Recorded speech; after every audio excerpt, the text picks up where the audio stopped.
Кыргызстанды технологиялык жаңылыктар өлкөсү деп аташат. Ал бекеринен эмес. Быйыл кыргызстандык онлайн долбоор силикон өрөөнүндө көрсөтүлгөн. Азырынча жаңылануу жеке компанияларда гана болууда. Бирок мамлекет дагы убакыттан артта калбайт. Кыргызстандагы диджитал инновациялардын ийгилиги жана көйгөйлөрү жөнүндө биздин кийинки сюжетте көрүңүздөр.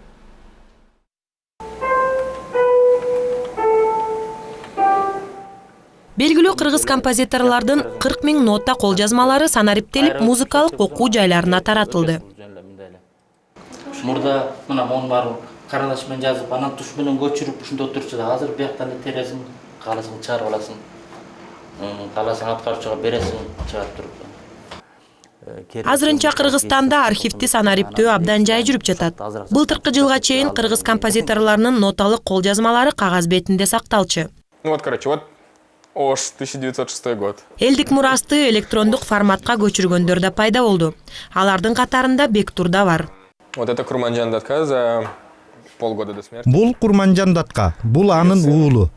Жанында Карл Густав Маннергейм. Бул сүрөткө түшкөндөн кийин 38 жылдан соң Финляндияны башкарып калган.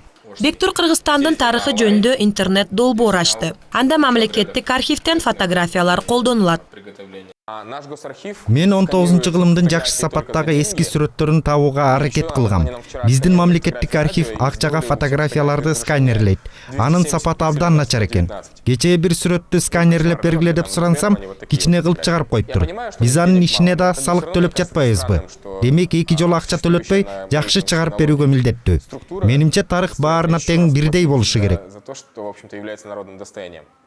Борбордун тургундары интернетти соода, тамак аш тапшырыкка берүү, фильм көрүү үчүн колдонсо, мамлекет электрондук документтерди чыгаруу айдыңын өздөштүрүүдө.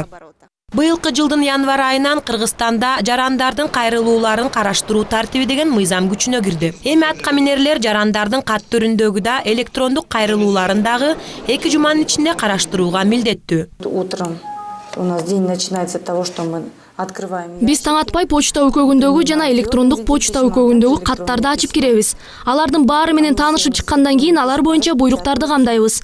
Жарандардын кайрылуу тизмеси боюнча иш алып барабыз. Регистрируется, рассматривается. Көп адамдар жаңы технологияларга ишенбей, электрондук кат менен бирге ошол эле мазмундагы кагаз бетине кат жазат. Азырынча өкмөттүн электрондук дарегине болгону 30 кайрылуу келген. Кыргызстандыктар технологиялык жаңылыктарга кичинеден көнүп келе жатат. Ал эми өлкөдө глобалдык көлөмдөгү интернет долбоорлор пайда болду. Азыр мен силерге жаңы сайтты көрсөтөм. pickofpickcheckit.com таанышып алыңыздар. Бул АКШдагы силикон өрөөнүндөгү бүткүл дүйнөлүк конкурсунун бет ачар аземдеринен тандалып алынган 16 көз карандысыз интернет долбоорлорунун бири. На данной территории Центральной Азии постсоветского пространства. Биздин аймакта көп стартаптар батышта пайда болгон дүйнөлүк рынокто туурайт. Дагы ылайыкташтырып жасап коет. Мен үчүн инновациялык жаңы өзгөчө бир нерсе жаратуу болду. Моя же идея была создать что-то инновационное с помощью ресурсов, которые находятся. Кече жакында эле өкмөт технологиялык инфратүзүмдүн жоктугуна карабай, электрондук башкаруу киргизүүнү талкуулады. Кыргызстанда жашоонун бардык тармактарында заманбап технологияларды колдонуу жай, бирок туура багытта бара жатат.